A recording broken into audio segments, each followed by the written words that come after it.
Galran. Donc, c'est un exemple d'OBV qui est toujours proactif en gestion préventive des inondations. On a demandé à l'OBV RPNS de venir nous entretenir de ce projet qui a déjà été un peu diffusé par nos outils d'avantage écrits, mais donc de venir nous donner un peu plus de détails aujourd'hui. Geneviève Galran est directrice générale de l'OBV des Rivières-Rouges Patination-Saumon. Elle a une formation multidisciplinaire en géologie des ressources, une maîtrise aussi en sciences de l'environnement de l'UQAM. Elle est également titulaire d'un DSS en exploration et gestion des ressources non renouvelables. Elle a été chargée de projet pour le Cobali pendant 5 ans, puis environ 1 an pour Agir pour la Diable avant d'œuvrer au sein de l'OBV Rouge Petite Nation Saumon. Donc, Geneviève, toi la parole pour une quinzaine de minutes, suivi des questions.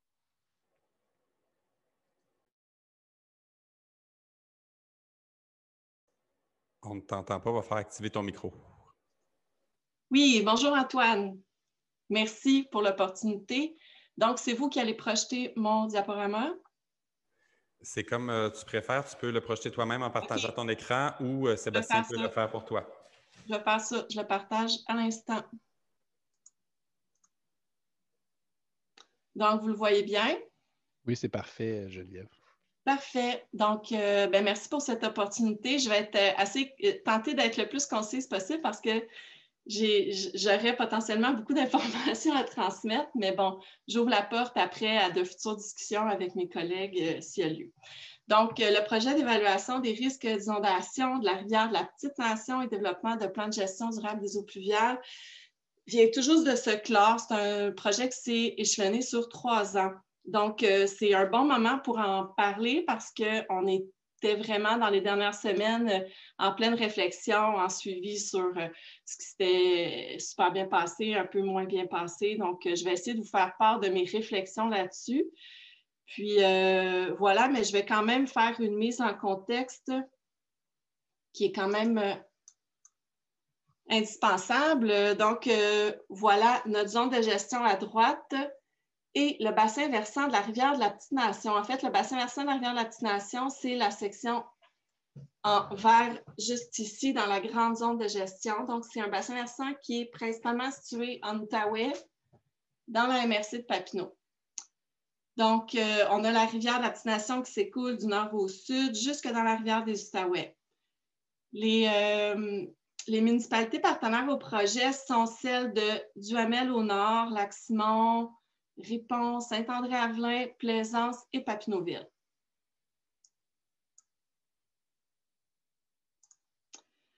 Donc, voilà la mise en contexte. En 2017, il y a eu les inondations. Ça a été un secteur assez affecté au niveau de notre zone de gestion. Comme Saint-André-Avelin, qui est un noyau villageois qui est traversé par la rivière, a été vraiment très affecté par ces inondations-là. Il y a eu la mise en place de mesures d'urgence, l'évacuation de nombreuses propriétés. En regardant ça aller, on s'est questionné sur le type d'intervention que l'OBV pouvait mettre en place avec les municipalités qui étaient affectées. De fil en aiguille, on est rentré en contact avec l'équipe de Karem Chokmani à l'INRS. Après de nombreuses discussions, on a convenu de monter un projet ensemble et de s'associer officiellement en déposant une demande de subvention à la Fédération canadienne des municipalités. On voulait un projet qui vise à mobiliser les communautés autour de cet enjeu-là, de les accompagner dans l'acquisition de connaissances, la recherche de solutions et le passage à l'action.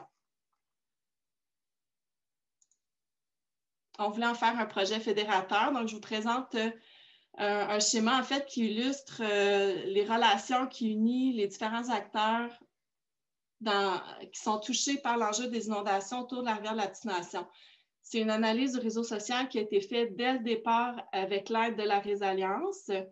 Donc, ça a été très bénéfique là, pour venir illustrer vraiment le schéma complexe là, qui unit différents acteurs. Donc, il y a eu plusieurs questions là, qui ont été posées aux partenaires, puis ça nous a permis d'illustrer visuellement les points forts, les points faibles en termes de relations entre ces personnes-là. Les principaux partenaires du projet donc, sont évidemment les 6 municipalités, la FCM, la Fédération canadienne des municipalités, parce que c'est eux qui nous financent. Puis l'INRS, nous, l'OBVRPNS, et je tiens aussi à souligner que dans le cadre de ce projet-là, ce qui a été super intéressant, ça a été le développement de partenariats avec le ministère de la Sécurité publique et le MTQ. Je vais vous expliquer pourquoi. Juste ici, en fait, dans le cadre de la démarche, on a réalisé qu'il y avait des grandes lacunes en termes de données sur les hauteurs d'eau au niveau de la rivière. Donc, il y a eu l'installation de règles limimétriques à 6 endroits le long de la rivière. Donc, c'est le MTQ qui a procédé à l'installation. Nous, on a coordonné un peu les travaux, mais ça a été fait grâce au soutien du ministère de la Sécurité publique. Là. Bref, ils nous ont accompagnés du début à la fin. Il y a même quelqu'un qui est venu sur le terrain avec nous.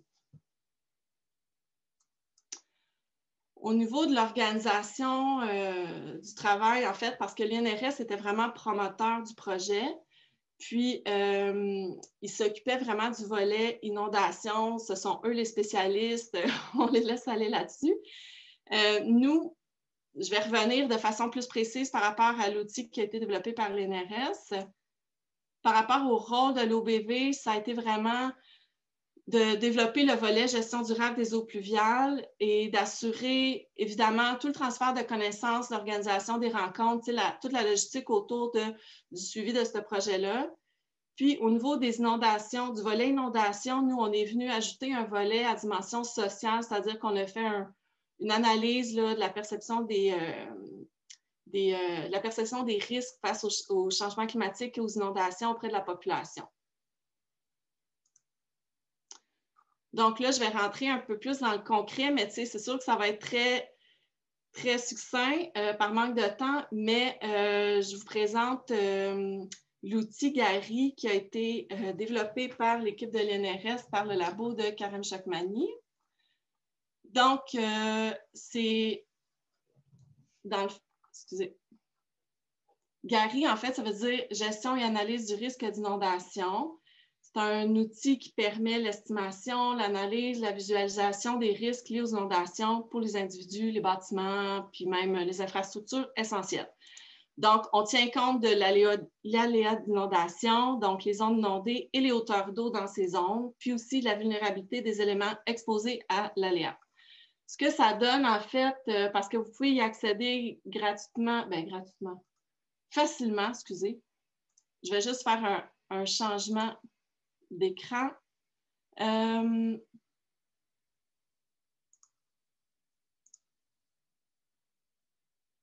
Share screen.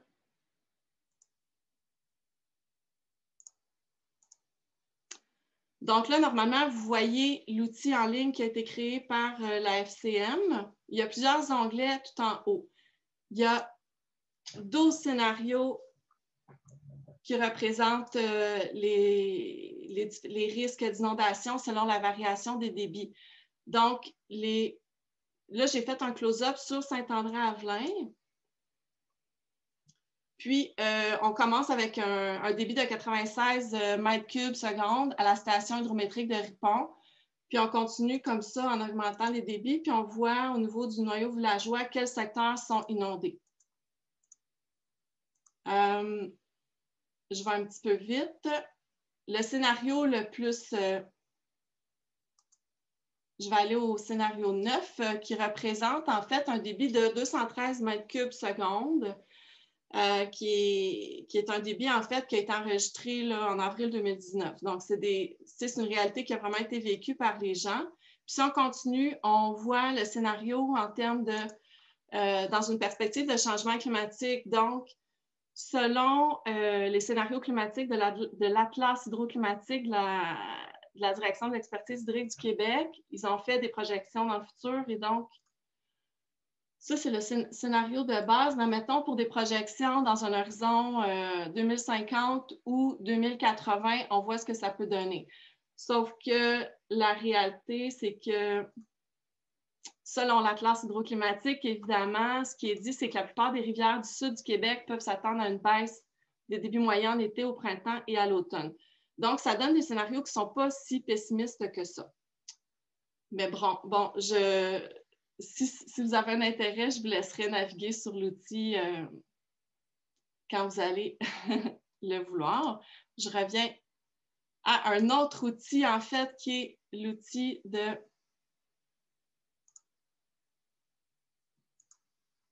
Je fais un autre partage d'écran rapide. Je saute tout de suite au volet gestion durable des eaux pluviales. En fait, un autre outil cartographique qui a été créé, c'est une carte qui illustre les zones de vulnérabilité à l'érosion, en fait, au ruissellement de l'eau de surface.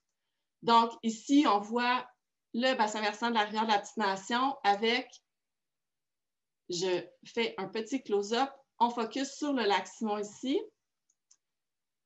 Donc, c'est un modèle, en fait, c'est une analyse multicritère là, qui amène à superposer différentes couches d'informations, comme le niveau d'imperméabilisation des sols, le type d'occupation du territoire, la proximité du réseau routier et des cours d'eau. Puis selon la cote qui est ressortie, il y a un niveau de vulnérabilité, soit de jaune à rouge foncé qui est ressorti. Donc, c'est vraiment un outil d'aide à la gestion du territoire pour les municipalités. Les municipalités peuvent intégrer ces couches d'informations-là dans leur système géomatique si elles en ont un. Puis, ce qui est surtout intéressant, c'est de focuser sur les secteurs qui sont un peu plus en orange, rouge foncé. Il y a une reconnaissance terrain qui a été faite. Donc, les points rouges et verts, là, on voit des points rouges, les points verts. C'est les secteurs qui ont été visités par le chargé de projet, puis à ça est associée une petite fiche descriptive des observations, à savoir, est-ce qu'on parle d'une bonne pratique ou d'une moins bonne pratique? Donc, on voit beaucoup de photos de talus routiers, souvent dévégétalisés, mais il y a quand même des bons coups, puis des bonnes pratiques, puis ça vaut vraiment la peine d'en parler, c'est certain. Donc, c'est un outil là, qui est vraiment présenté sous forme de récit interactif. Si on navigue sur le récit interactif, là, on voit une autre carte qui vient vraiment un peu mieux illustrer les zones qui sont vulnérables au ruissellement et qui pourraient affecter la qualité de l'eau. Donc, le réseau hydrographique a été redessiné. Puis, on voit encore une fois des secteurs jaune, orange, rouge foncé. Suite à ça, il y a des fiches complémentaires qui ont été annexées au récit interactif. Là, la fiche 1, c'est vraiment la méthodologie qui a été utilisée. Puis, les fiches 2, 3, 4, c'est vraiment des fiches explicatives qui viennent synthétiser l'ensemble de l'information qui existe en termes de bonnes pratiques sur la gestion de l'érosion, des infrastructures routières ou comment limiter le ruissellement en milieu habité. Donc, voilà, ça, c'était les outils cartographiques. Puis, je reviens à ma présentation. Et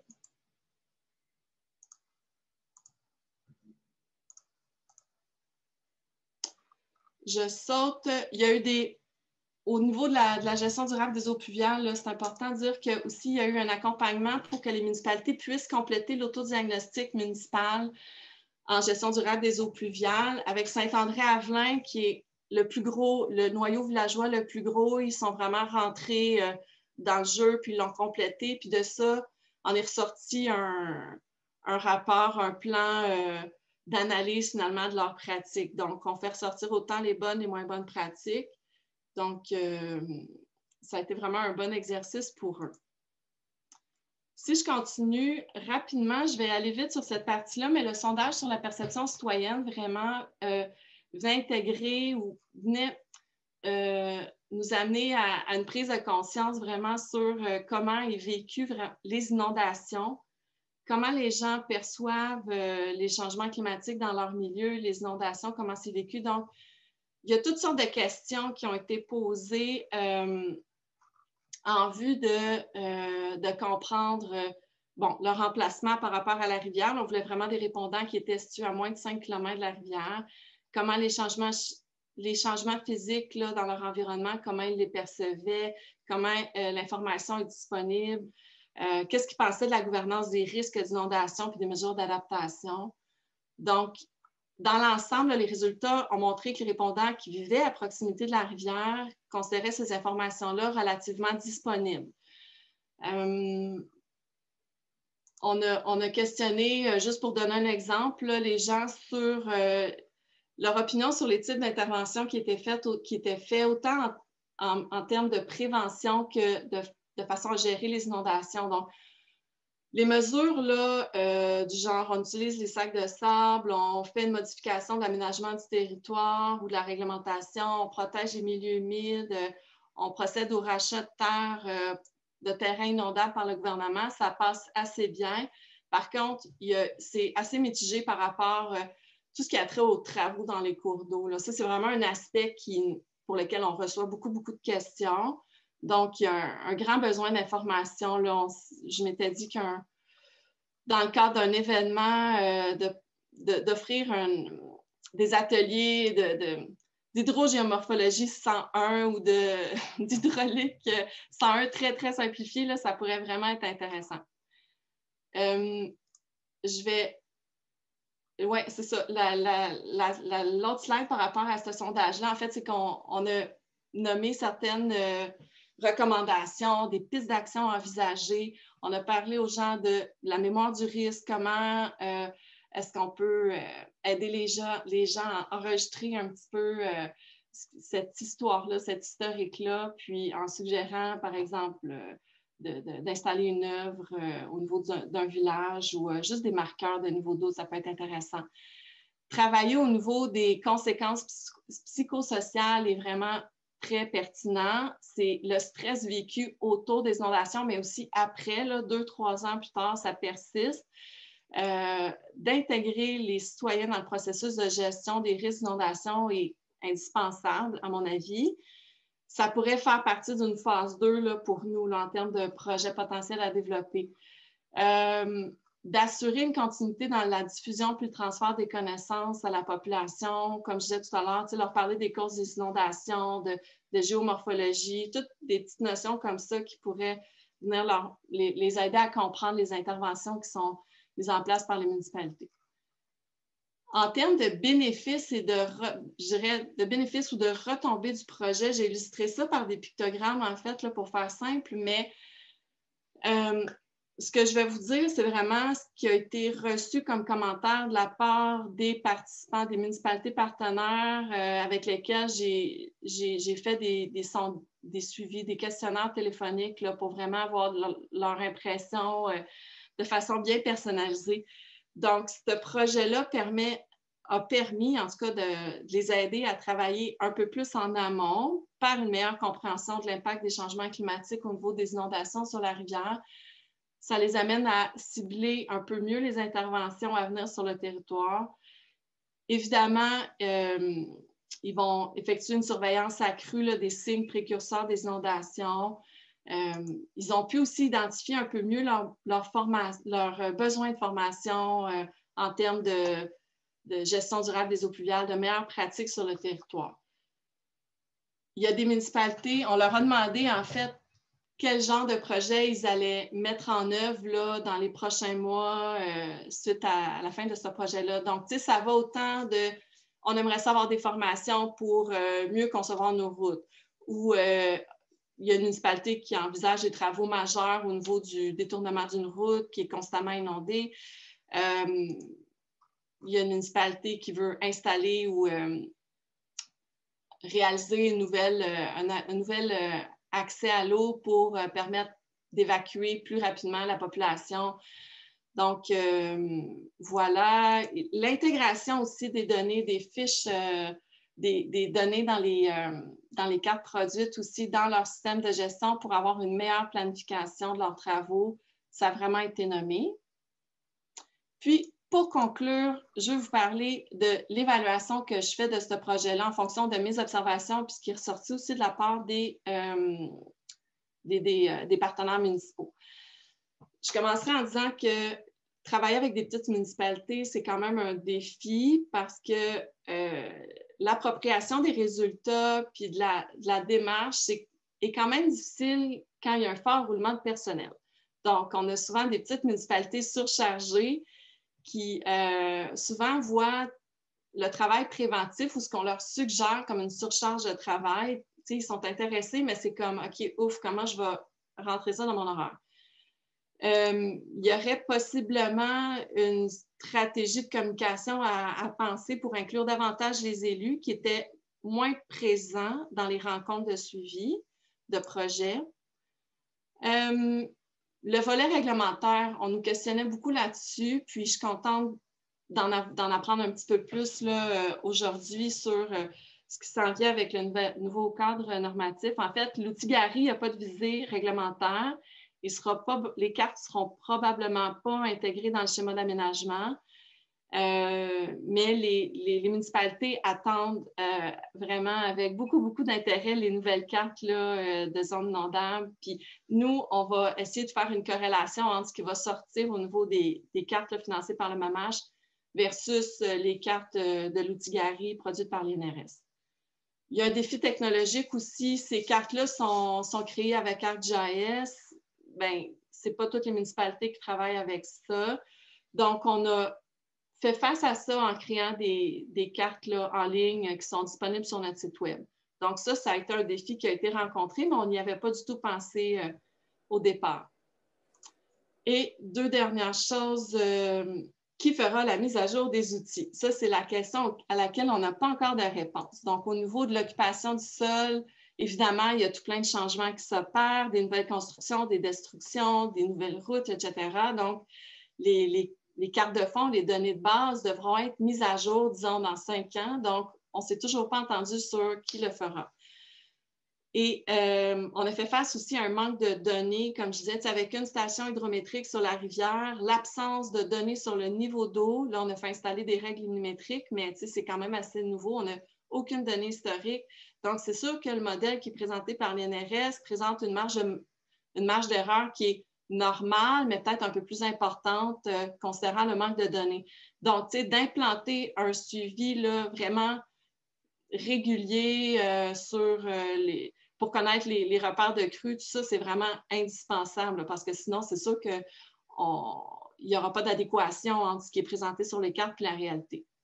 Donc, somme toute, ça a été hyper positif pour ce qui est de la relation entre les municipalités et l'OBV.